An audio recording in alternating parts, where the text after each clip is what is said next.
tabernacle. And so, what happened? 2014, last April 15, we had the first lunar eclipse. It fell on the Passover, the beginning of the Passover. And then this coming October 8, we'll have another lunar eclipse. It falls on the Feast of Tabernacle. And then there will be a solar eclipse in between. Next year, March 20, we'll have a solar eclipse. This is the beginning of the Jewish New Year. And then April 4 next year, we'll have another lunar eclipse, falls on the Passover. And then September 13, we'll have another solar eclipse. This is the Rosh Hashanah, the Feast of Trumpets, and then another lunar eclipse. And so, the tetrad that's happening this year and next year, 2014, 2015. Very interesting, as I've said, this occurrence doesn't happen frequently. In 1493 and 1494, the tetrad happened. And during those times, 1492 was the time when Queen Isabella of Spain kicked out all the Jews from Spain. You know, the Jews were kicked out of Palestine, of Israel, because the temple was destroyed. But in 1492, the Jews were kicked out. And the same year, Queen Isabella commissioned Columbus to look for another land. And that's when they found America. And America became the land of the Jews, where they can practice their religion. And then, the second time it happened, 1949 and 1950. In 1948 was the creation of Israel as a nation. There was a tetrad, and there was this creation of the nation of Israel. And then, it happened again, the tetrad in 1967 and 1968. And this time, there was the Six-Day War. And during the Six-Day War, the Muslim nations around Israel, they got out of Israel, but Israel won. They enlarged their territory 4 times. And for the first time, they got control of Jerusalem. And then, friends, right now, 2008, we have 3 solar eclipses. So I wasn't even aware of this. We had a solar eclipse in 2008, solar eclipse in 2009, solar eclipse in 2010. And during these 3 years, this was the start of the global financial crisis for the Gentiles. And then now, 2014 and 2015. So we have 4 lunar eclipses and we have 2 solar eclipses. So what's going to happen? I do not know. Is this the time when you experience the Psalm 83 war? I do not know. But we need to keep on connecting the dots. Psalm 83 war, it says there, come they say, let's destroy them as a nation, that the name of Israel may be remembered no more. You know, this million march, Muslim marching to Jerusalem. You go to your internet, and they're forming this to go to Jerusalem and just wipe out Israel from the map. Is this the time when you'll have the global financial crisis? I do not know. But the economists are saying, you know, we're just counting months and the dollar will collapse. I do not know if it's going to happen this year or next year.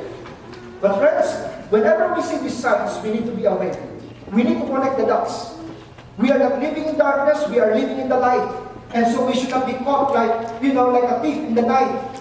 And so we know that there will be darkness in the sky, and then the diaspora in the promised land. Now this is clearly visible. This clearly happened in our generation. The Jews, the diaspora, the scattered ones, they came back to Israel. And you know, after it got destroyed in September 6, 70, 80, the Jews, you know, they all scattered. They are run out. They have no land of their own. There's no nation of Israel. And then what happened? The Lord Jesus Christ said, they will fall by the sword and will be taken as prisoners to all the nations. Jerusalem will be trampled down by the Gentiles until the times of the Gentiles are fulfilled. The times of the Gentile is when the Gentiles are in control of Jerusalem. When the Gentiles are no longer in control, that means you have the completion of the times of the Gentile. And so friends, what happened here? These times of the Gentile, they're no longer in control of Jerusalem in 1967. It all started with the fulfillment of Jeremiah 23. So then the days are coming, declares the Lord, when people will no longer say, this is Old Testament stuff, as surely as the Lord lives who brought the Israelites up out of Egypt. You know, that's Old Testament stuff. But they will say, as surely as the Lord lives who brought the descendants of Israel up out of the land of the north, and out of all the countries where he had banished them, then they will live in their own land. And friends, what happened in 1948 when the Jews after World War II came back to Israel on May 14, 1948, that afternoon, exactly 4 o'clock in the afternoon after the singing of the Jewish national anthem, Ben-Gurion read in Hebrew the Declaration of Independence of the new state of Israel, and in this historic 697 word document included were these words, The state of Israel will be open to Jewish immigration and the gathering of exiles as envisioned by the prophets of Israel to fulfill the age-old longing for the redemption of Israel. 1948, it got fulfilled. The nation is back. And so friends, in 1967, when all the Muslim nations around Israel, they just attacked Israel. But Israel won in this 1967 war. Enlarged their territory 4 times. And so for the first time, Jerusalem is now under the control of the Jewish nation. Now there's something here that has happened in 1967. This is the end of the times of the Gentiles. And so between that time, 1967, up to now, sign after sign after sign, they're all being fulfilled. And so friends, that's just what we're waiting. You know, very interesting, when I was in Israel last January, and our tourist guide was a Jew. She was sharing these things. And you know, we were looking at Jerusalem, at Mount Carmel. And right now, Mount Carmel, you have there the Dome of the Rock, the second holiest shrine in the Muslim world. And inside that Dome of the Rock is a slab right there. And that slab right there is where Abraham offered his son. Now for the Muslims, it was Ishmael that Abraham offered. For the Jews and for us Christians, we believe that it was Isaac who was offered. But friends, God provided a substitute. Whether it's Ishmael or Isaac, God provided a substitute so that we don't have to offer our sons and daughters to death. God offered His own son. And I was telling our guide, you know what? Until the Muslims recognize Jesus as God's provision, until the Jews recognize Jesus as God's provision, the Muslims and the Jews, they continue to offer their children in the military to fight each other, kill each other, until you recognize that Jesus indeed is God's provision. He is God's peace.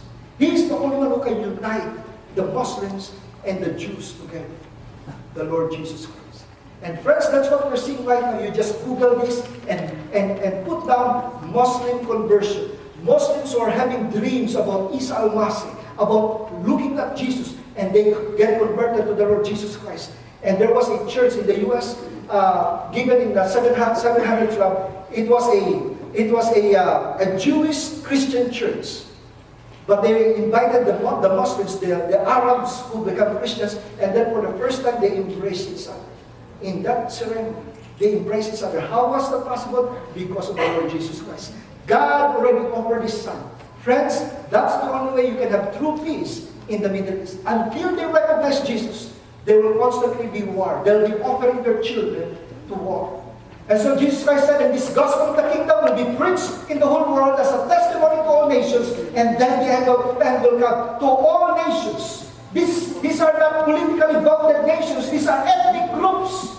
You see, there's so many ethnic groups who haven't heard about the Lord Jesus Christ. And there's this group, they call themselves the sons of Issachar, and they keep track of all these unreached people groups, ethnic groups. They have not heard about the gospel. They don't have the Bible in their own language. And in 1985, they tracked down 16,000 unreached people groups. And the 16,000 unreached people groups, you know, Christian organizations, they're trying to target them, to reach out to them, translate the Bible into their own language. And as of 2012, it's down to 2,000 unreached people groups. This was 2012 and we're already 2014. But day after day, month after month, year after year, people, different groups are targeting these unreached people groups. That's why, friends, we can be sure that all these signs are happening in our generation. And this is the generation that should be ready for the second coming of the Lord Jesus Christ. And so, brothers and sisters, the question is this: I'm ready to come. Are you ready for my coming? That's the question. I'm ready to come, but are you ready for my coming? You know, 2 questions I want to leave with you this afternoon. And this question is this: if Jesus Christ comes today, is there something will you be ashamed of? Is there something will you be ashamed of if Jesus Christ comes today? If you know Jesus Christ is coming back 1 hour from now,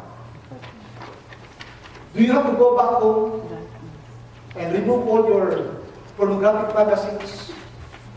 Do you have to go back home and, remove all your pirated DVDs? Do you have to go to your bank and, withdraw that money that doesn't really belong to you? Do you have to call somebody back in the Philippines? I'm sorry, let's forgive each other now. I have just 1 hour, Jesus is coming back soon. I mean, is there something that you'll be ashamed of if Jesus Christ comes right now? Or brothers and sisters, the more scary question is this. Here's the more scary question. If Jesus Christ comes today, will He recognize you? Will He recognize you as His own? Or will He have to turn away and say, I never knew you? That's the more scary question. And that's why, friends, let me just read this in closing. The fellowship of the unashamed. The only way you and I will be ready for His coming is if we are part of the fellowship of the unashamed.